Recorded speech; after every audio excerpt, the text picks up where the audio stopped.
있습니다. 오늘 하나님의 말씀은 마태복음 22장 34절로 40절입니다.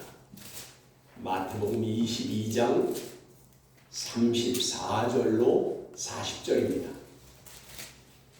제가 봉독합니다.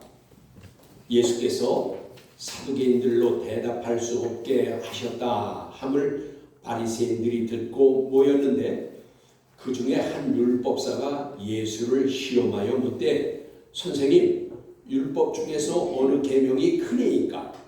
예수께서 이르시되 내 마음을 다하고 목숨을 다하고 뜻을 다하여 주 너의 하나님을 사랑하라 하였으니 이것이 크고 첫째 되는 계명이요 둘째도 그와 같으니 내 이웃을 내 자신같이 사랑하라 하셨으니 이 두 계명이 온 율법과 선지자의 강령이니라. 아멘. 34절로 40절까지 봉독했습니다. 영과 진리로 예배하여 하나님 아버지께서 받으시기에 합당한 예배가 되고 하나님의 임재하심을 체험하는 은총의 시간이 되기를 축원합니다. 여러분, 오늘 말씀의 주제는 부모님은 가장 가까운 이웃. 부모님은 가장 가까운 이웃. 여러분, 오늘 어버이 주일입니다. 부모님은 공경해야 할 분들입니다. 그리고 부모님은 존중받아야 할 분들인 것입니다. 오늘 증거되는 말씀을 통하여 하나님 사랑과 이웃 사랑에 대한 하나님의 음성을 들으시기를 축원합니다. 여러분, 본문 오늘 34절입니다. 예수께서 사두개인들로 대답할 수 없게 하셨다 함을 바리새인들이 듣고 모였는데 라고 하였습니다. 여러분, 그러면 바리새인들이 모인 것은 예수님과 사두개인들과의 일로 말미암아 모이게 된 것을 알 수 있습니다. 이유인즉 사두개인들이 모여서 예수님을 궁지에 빠뜨리고 수모를 주려고 곤란한 질문을 하였으나 예수님께서 대답하심을 듣고 사두개인들이 꼼짝 못하게 하셨던 것입니다. 여러분, 그럼 사두개인들은 어떤 사람인가요? 네, 예수님 당시에 사두개인들은 종교 지도자들로서 공회원과 서기관들로 바리새인들과 대립하고 있던 사람입니다. 그러니까 여러분, 이 종교 지도자들 중에 이런 큰 두 세력이 있었는데 바로 바리새인과 사두개인들이었습니다. 사두개인이란 다윗 왕 때에 사독이라는 유명한 대제사장이 있었어요. 그 후손들로 그리고 그를 따르던 사람들의 후예들이 그들을 가리켜서 사두개인이라고 하는 것입니다. 그들은 오직 모세 오경만 인정하고 부활과 영과 천사들을 인정하지 않는 사람이었습니다. 그러한 그들이 예수님을 찾아와서 물었습니다. 모세의 율법에 한 사람이 자식이 없이 죽으면 그 동생이 형수에게 장가들어 형을 위하여 상속자를 세우라고 하였는데 그 형제가 7명이 있었는데 둘째로부터 시작하여 7째까지 다 그렇게 하였으나 자식이 없는 가운데 그들이 다 죽었습니다. 그러면 나중에 그들이 부활하였을 때에 그 여인은 누구의 아내가 되는 것입니까? 라고 물어봤어요. 이것은 예수님을 궁지에 빠뜨리기 위한 질문이에요. 모세의 율법에 이런 율법이 있었다 그 말이에요.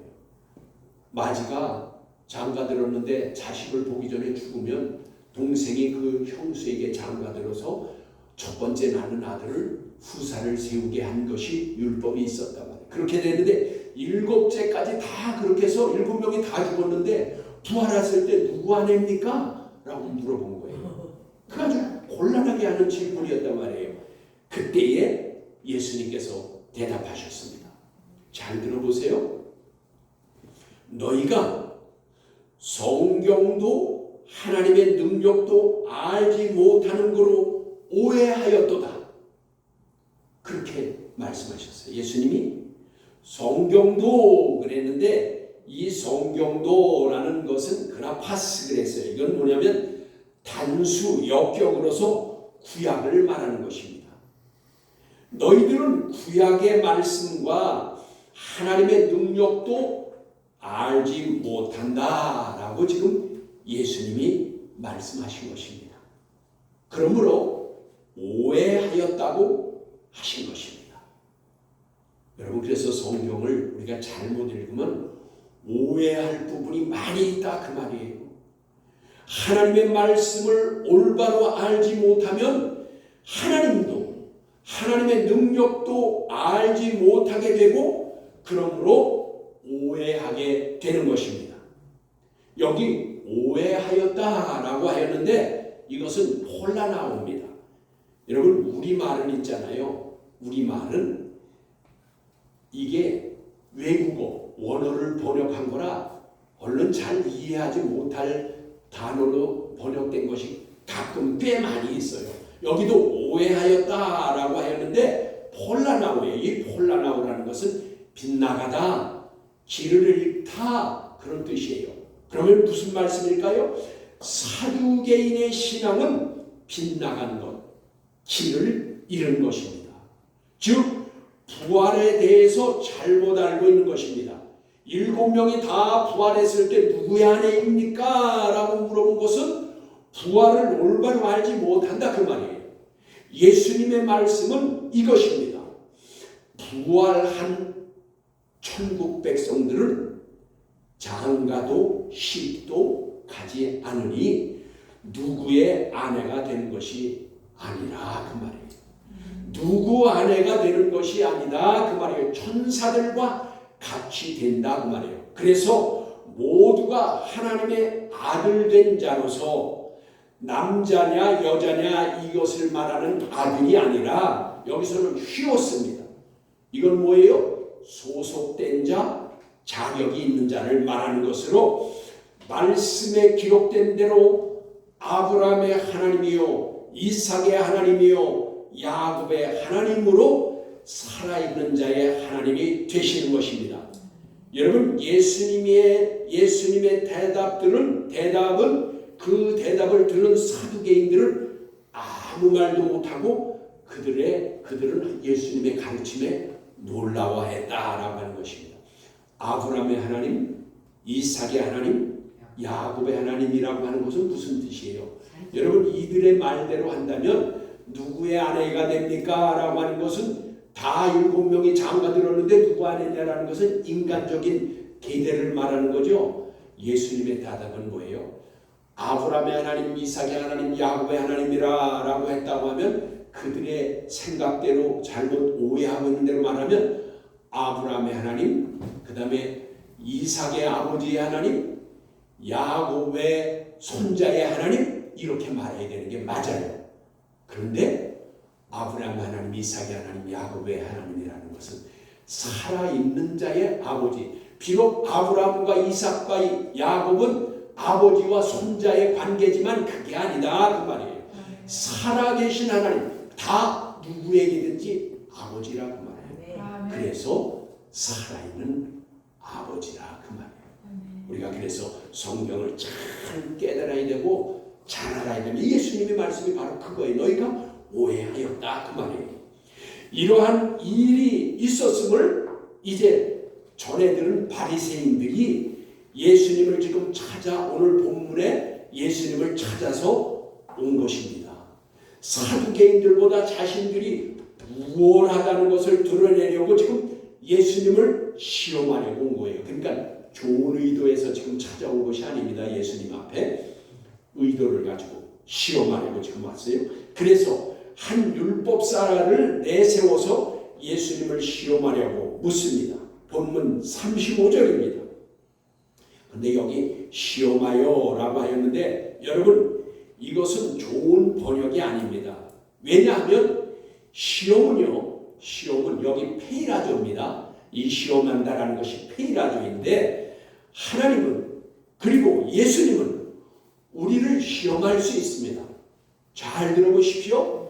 하나님과 예수님은 우리를 시험할 수 있습니다. 그러나 마귀나 사람은 하나님이나 예수님을 시험할 수 없습니다. 여러분 시험은 윗사람이나 그 다음에 위에 있는 권위자나 또 그런 아랫사람 또는 직급이 낮은 사람들을 시험 즉 테스트하는 것이지 밑에 있는 자가 위에 있는 분들을 테스트할 수 없습니다. 여러분 잘 들어야 돼요. 그러므로 이곳의 페이라조 이 페이라조는 오늘 이 말씀은 용례상 어떻게 번역을 해야 되냐? 도발하였다, 도전하였다 그 말이에요. 왜요? 이들이 예수님을 지금 어떻게 하려고 온 거예요? 궁지에 빠뜨려고 온 것이니까 이것을 번역하면 바리새인들이 예수님을 도발하려고 온 것입니다. 즉 무엇을 가지고 도발하였나요? 들어보세요. 그렇습니다. 36절에 뭐라고 했어요? 36절에 율법 중에 어느 계명이 크니까? 라고 물어봤어요. 여러분 36절을 풀어서 말씀드리면 하나님의 말씀 중에서 어떤 계명 즉 어떤 명령이 제일 큰 것입니까? 라고 물어본 것이에요. 여기 크니까 라고 했는데 이것은 메가스입니다. 이건 그러니까 크다고 번역하기보다는 이것은 중요하냐라고 묻는 것이에요. 다시 말씀드립니다. 하나님께서 주신 율법, 즉 하나님의 말씀 중에서 어느 명령이 제일 중요한 것입니까? 라고 지금 물어본 거예요. 누가? 이제 이 바리새인들이 예수님께 물어봤습니다. 왜 이렇게 물었을까요?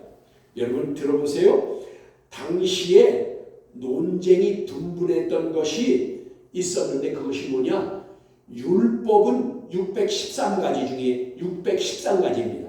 그 중에서 중요하다고 생각하는 율법, 더 중요하다고 생각하는 율법이 248가지가 있었고 그것보다 조금 덜 중요하다고 생각하는 율법이 365가지가 있었습니다.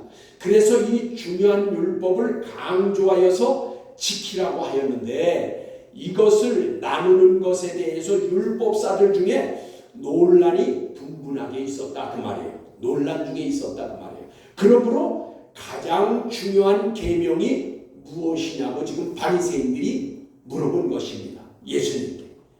그러면 율법을 하나님께로부터 받은 모세는 이것을 어떻게 선포하였는지 보겠습니다. 말씀에 이제 신명기 5장 1절로 3절입니다. 거기 이렇게 말씀하십니다. 이것을 호렙산 언약이라고 하는데 모세가 온 이스라엘을 불러 그들에게 이르되 이스라엘아 오늘 내가 너희의 귀에 말하는 규례와 법도를 듣고 그것을 배우며 지켜 행하라. 우리 하나님 여호와께서 호렙산에서 우리와 언약을 세우셨나니 이 언약은 여호와께서 우리 조상들과만 세우신 것이 아니요 오늘 여기 살아있는 우리 곧 우리와 세우신 것이라 하였습니다. 여기에서 중요한 말씀은 이것입니다. 율법은 듣고 행하여야 합니다. 그리고 계속해서 배우라고 하였습니다. 그 배운 말씀을 지켜 행하라고 말씀하셨습니다. 그럼 율법사의 물음에 예수님께서 무엇라고 말씀하셨나요? 오늘 30절 본문 37절입니다. 거기 예수께서 이르시되 내 마음을 다하고 목숨을 다하고 뜻을 다하여 주 너의 하나님을 사랑하라 하셨으니 이것이 크고 첫째 되는 계명이요. 아멘. 그렇습니다. 주 너의 하나님을 사랑하라. 이것이 첫째 되는 계명이라고 하셨습니다. 그렇습니다. 하나님의 사랑이 첫째 되는 계명입니다. 그러면 어떻게 사랑할 것입니까? 하나님을 사랑하는 것이 첫째 계명이라고 그랬는데 어떻게 그럼 사랑합니까? 여러분 세 가지를 알려주셨습니다. 세 가지. 첫째는 마음을 다하라 라고 하였습니다. 여기 마음을 다하라인데 마음은 카르디아입니다. 이것은 원문의 뜻을 보면 본성적, 도덕적, 지성적 그것을 말하는 것으로 사람의 중심을 말하는 겁니다. 그래서 여러분 마음은요 사람의 가장 깊은 것이라고 해요. 그래서 우리 석답에도 있죠. 10길 물속은 알아도 한 길 사람 속은 모른다. 여러분 마음이 우리가 깊지는 않아요. 그런데 그건 무슨 뜻이냐면 가장 깊은 것이라는 거예요. 그래서 중심을 말하는 거예요. 여기서 그 뜻입니다. 그리고 그 다음에 뭐라고 했어요? 둘째는 이 첫째의 그런 마음이 뭐라고 했죠? 본성적, 도덕적, 지성적인데 그것을 사람의 중심이라고 했어요. 이것은 히브리어로 네바브 그랬는데 이 네바브라는 것은 인간, 사람의 내부를 말하는 것이고 그 다음에 마음을 말하는 것이고 정신의 저장소를 말하는 거예요. 그러니까 이것 또한 뭐예요? 사람의 가장 깊은 것을 말하는 거예요. 헬라어로는 카르디아, 히브리어는 네바브. 그러나 뜻은 다 같은 것이라 그 말이에요. 그리고 여러분 둘째는 뭐라고 했어요? 목숨을 다하라고 하였어요. 목숨을 다하라. 이 목숨은요 푸시케입니다. 이것은 무슨 뜻이에요? 목숨, 생명, 영혼을 뜻합니다. 그러면 이 뜻은 뭘까요? 즉 죽을 때까지를 의미하는 겁니다. 죽을 때까지. 세 번째는 뜻을 다하여 사랑하라고 하였습니다. 여기 뜻은 디아노이아라고 하는데 이것은 생각과 사고를 말하는 겁니다. 그러면 이건 뭐예요? 전인격적으로 사랑하라는 것입니다. 그러면 여러분 이 전인격적인 건 뭐예요? 여러분 하나님을 대할 때에 사랑할 때에 계산적으로 하지 말고 무엇을 바라고 하지 말고 전심으로 사랑하라는 것입니다. 그렇습니다. 예수님의 말씀은 분명합니다. 하나님의 율법, 계명, 즉 하나님의 명령은 하나님을 사랑하되 마음을 다하여 즉 본성적으로 중심으로 사랑하고 목숨을 다하여 즉 살아있는 동안 죽는 날까지 사랑할 것이며 뜻을 다하여 즉 전인격적으로 사랑하라 라고 하신 것입니다. 이것을 가장 잘 나타낸 말씀이 있습니다. 어디냐? 여러분 신약 성경 신명기 5장 7절로부터 15절의 말씀에 이렇게 말씀하십니다. 이것을 다 읽기는 너무 길지요. 7절부터 15절까지니까 거기에 요점은 무엇입니까? 7절에 나 외에는 다른 신들을 내게 두지 말지니라. 8절에는 너는 자기를 위하여 우상을 어떤 형상으로든지 섬기지 말라. 11절에는 너는 내 하나님 여호와의 이름을 올바르지 않게 헛되이 사용하지 말라. 이건 무슨 뜻이냐? 여러분 우리가 말할 때 우리가 어떤 일을 당하면 오 마이 갓 이렇게 많이 하죠. 이것은 뭐예요?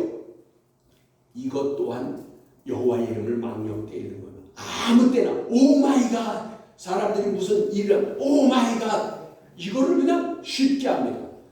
예를 들면 그렇다고 말이에요. 이게 망령되이 그치 말라. 즉 여호와의 이름을 올바르지 않게 헛되이 사용하지 말라. 12절에는요. 내 하나님 여호와가 내게 명령한 대로 성수주일하여 거룩하게 하라. 안식일을 거룩하게 지키라는 것은 뭐예요? 성수주일하여 거룩하게 하라. 그 말인 것입니다. 아멘. 이것이 하나님을 사랑하는 자의 하나님의 사랑하는 태도인 것입니다.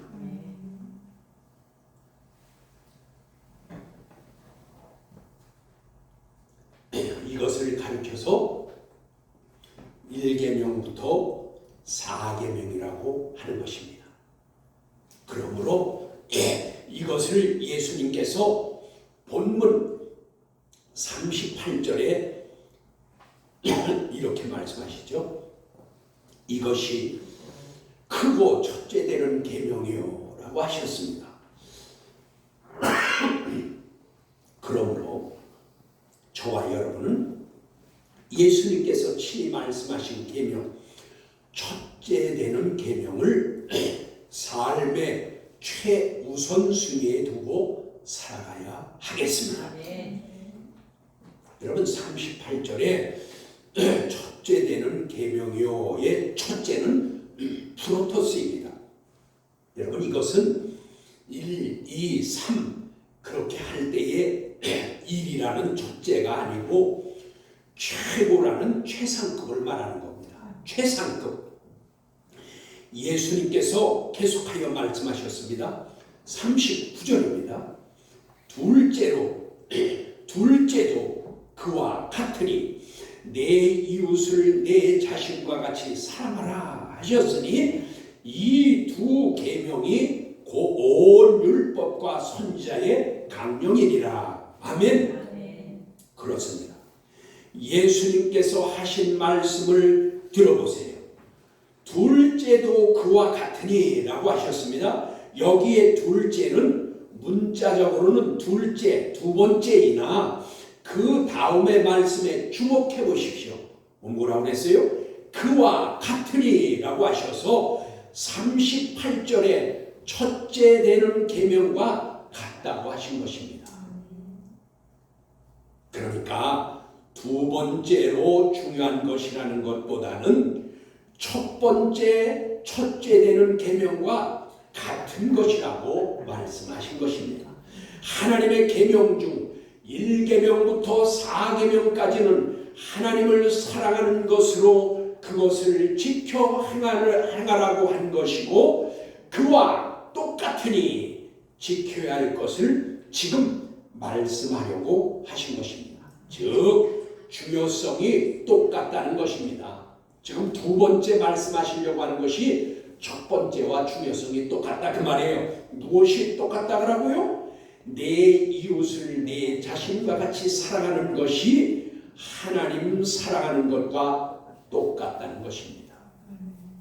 그러므로 신명기 5장 16절로부터 21절까지 이웃사랑의 계명인 것입니다. 아까 우리가 먼저 읽었던 것은 7절로부터 15절까지 그거는 하나님 사랑에 대해서 말씀하시고 온 것이고 16절부터 21절까지는 이웃사랑에 대해서 말씀하신 것입니다. 여러분 하나님의 사랑의 계명은 1계명부터 4계명까지였다면 내 이웃을 내 자신과 같이 사랑하라 라고 하신 그 계명은 5계명부터 10계명까지라 그 말이에요. 그러므로 신명기 5장 16절에 너는 내 하나님 여호와께서 명령한 대로 내 부모를 공경하라. 그리하면 내 하나님 여호와가 내게 준 땅에서 내 생명이 길고 복을 누리리라. 아멘. 그렇습니다. 여러분 또 17절에는 뭐라고 그랬냐?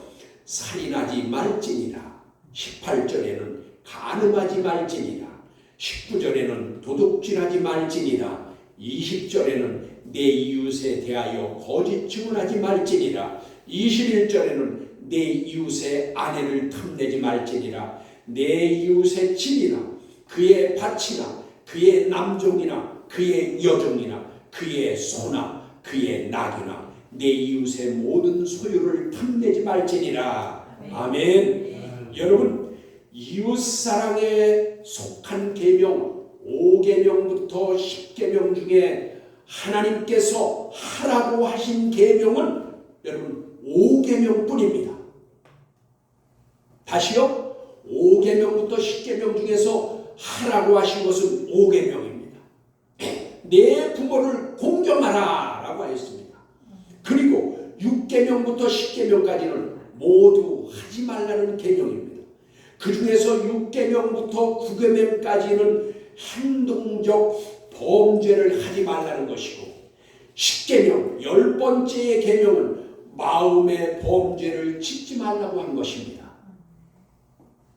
여러분 또한 6계명부터 10계명까지는 하지 말라는 것은 소극적인 것입니다. 하지 말라는 것은 소극적이에요. 그러나 여기 5계명 내 부모를 공경하라 라고 하는 것은 적극적 행동인 것입니다. 여러분 소극적인 건 하지 않으면 돼요. 그렇죠? 그러나 적극적인 건 해야 돼요. 하나님께서 말씀하신 여러분 뜻을 깨달아야 돼요. 여러분 왜 그럴까요? 그것은 이렇습니다. 부모님은 우리를 낳아주셨고 양육해 주셨습니다. 아낌없는 희생으로 우리를 위해서 희생해 주셨습니다. 정말이지 부모님은 당신들이 줄 수 있는 모든 것을 주셨습니다. 여러분 진자리 마른 자리 갈아주시고 아플세라 잘못될세라 근심하시고 걱정하시며 밤낮을 그렇게 헌신하셨습니다. 하나님께서는 그것을 아시는 것입니다.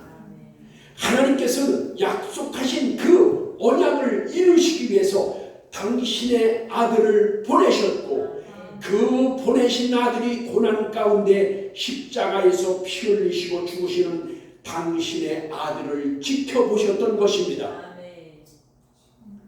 그러므로 부모님은 그 자식의 존중받고 존경받을 권리가 있는 것입니다.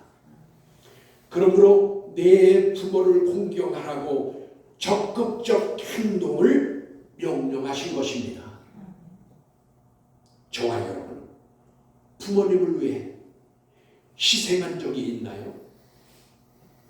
헌신하고 노력한 그런 것이 있나요? 밤잠을 설치면서 부모를 위해서 걱정하고 헌신한 거 있어요? 오늘 어버이 주일인데 대부분의 성도들은 부모님이 다 돌아가셨을 수 있습니다. 우리가 자식에게 한 것의 10분의 1이라도 부모님에게 해드렸으면 효자요 효녀라는 말을 들었을 것입니다. 에베소서 6장 2절로 3절입니다. 내 아버지와 어머니를 공경하라. 이것이 약속 있는 첫 계명이니 이로써 네가 잘되고 땅에서 장수하리라. 아멘. 우리는 잘되고 잘 살기를 원하면서도 부모님 공경이 네가 잘되고 장수하리라는 말씀을 잊고 살 때가 얼마나 많이 있습니까? 오늘 예수님께서 친히 말씀하신 계명 중 이웃사랑에 속한 계명에서 볼 수 있는 것은 부모님이 가장 가까운 이웃이라는 것입니다. 소극적이 아닌 적극적으로 공경해야 할 가장 가까운 이웃이 바로 부모인 것입니다. 가장 가까운 이웃인 부모를 사랑하지 못하고 공경하지 못하면 나머지 이웃들을 사랑할 수 있겠습니까? 그럼에도 불구하고 주님께서는 이웃사랑의 계명은 선택사항이 아닌 필연적인 것으로 계명 즉 명령이라고 말씀하셨습니다. 오늘 본문 40절입니다. 이 두 계명이 온 율법과 선지자의 강령이니라. 아멘. 그렇습니다. 여러분 40절에도 하나님의 사랑의 계명과 이웃 사랑의 계명이 똑같다는 것을 알게 하십니다. 이 두 계명이라는 것은 같다라는 의미지요. 그리고 온 율법과 선지자의라고 하셨는데 온이라고 하는 것은 홀로스입니다. 이것은 전체를 말하는 것입니다. 그러면 율법과 선지자의 말이 기록된 전체의 말씀을 뜻하는 것입니다.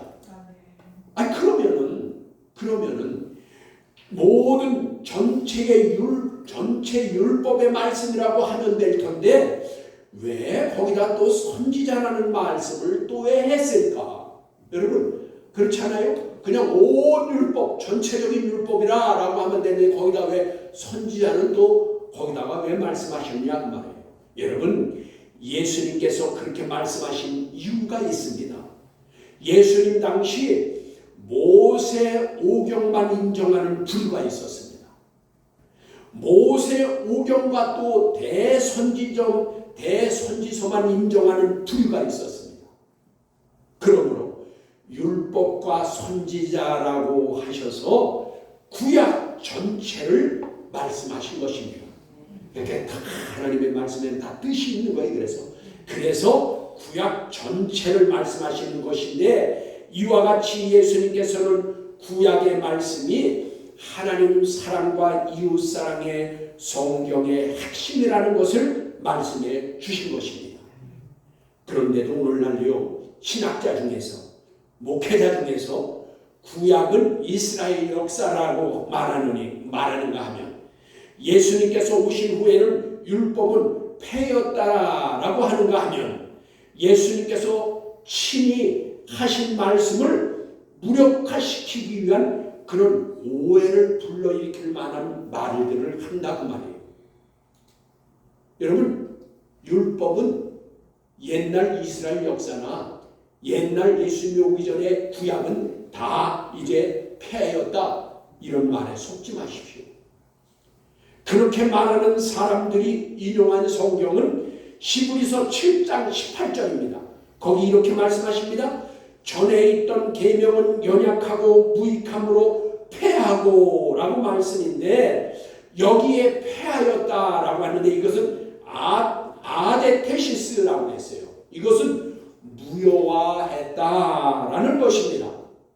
즉 모든 율법의 말씀을 무효화했다라는 것이 아니라 잘 들어보십시오. 모든 율법을 무효화했다라는 것이 아니라 제사장 직분과 제사법에 불필요한 것을 무효화했다라는 것입니다.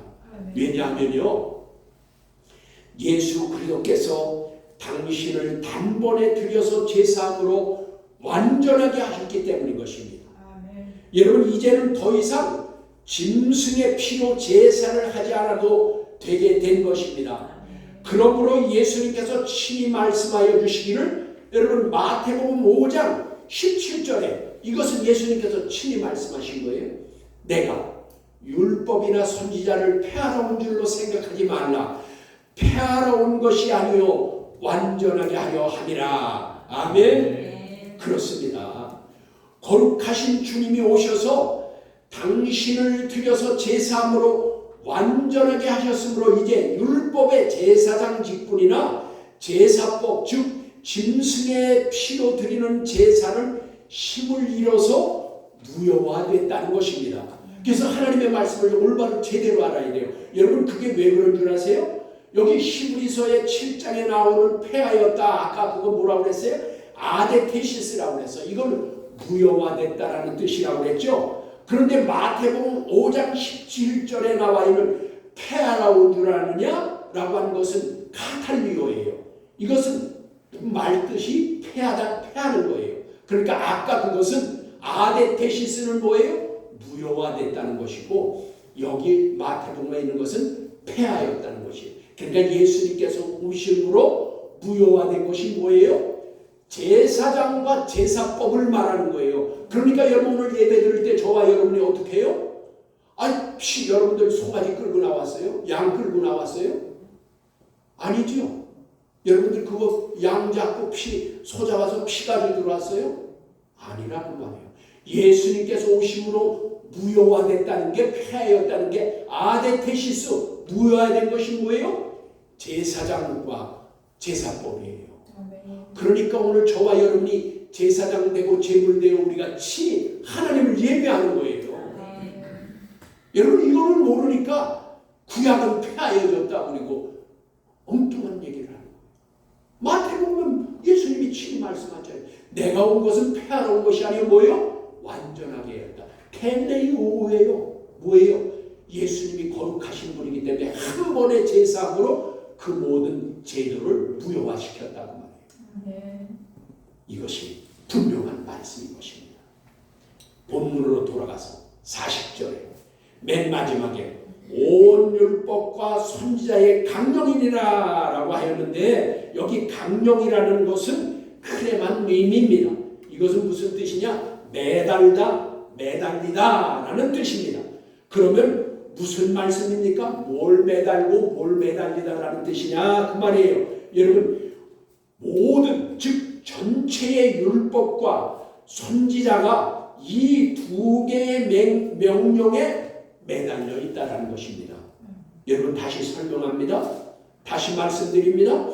모든 율법과 오늘날 신약을 비롯한 모든 하나님의 말씀을 요약하면 십계명으로 요약됩니다. 그러니까 말씀을 여러분, 우리가 그거 하네요. 염소가 아무리 크더라도 엑기스를 내면 얼마나 돼요? 한 주저자밖에 안 나오죠. 그렇죠? 이게 무슨 말이에요? 신약과 구약의 모든 말씀을 요약하면 십계명이라 그 말이에요. 그런데 그 십계명을 또 요약하고 축약하면 뭐가 나온다고요? 하나님 사랑과 이웃 사랑이라는 두 개의 명령의 말씀만 남는다 그 말이에요. 그런데 그 두 개의 말씀이, 신구약의 모든 말씀이 어디에 매달려 있냐? 여기 지금 하나님 사랑과 이웃 사랑에 매달려 있다 그 말이에요. 여러분, 이해가 가죠? 쉽게 이해가 가죠? 여기에 다 매달려 있다 그 말이에요. 그런데 우리말 성경에는 강령이라고 했으나 이건 매달려 있다, 매달리다 그런 뜻입니다. 그 중에서 이웃 사랑의 적극적 명령, 내 부모를 공경하라는 이 부모님은 너의 가장 가까운 이웃으로 공경할 뿐이며 존중받아야 할 뿐이라는 것입니다. 저와 여러분, 오늘 말씀과 같이 강령의 말씀, 꼭 지켜야 할 명령을 강령이라고 하는데, 이 명령인 하나님 사랑과 이웃 사랑을 힘써 행하여서 하나님께는 영광을 돌리고 여러분 이웃에게는 사랑받고 인정받는 믿음의 승리자로 사시기를 주 예수 그리스도의 이름으로 축복합니다.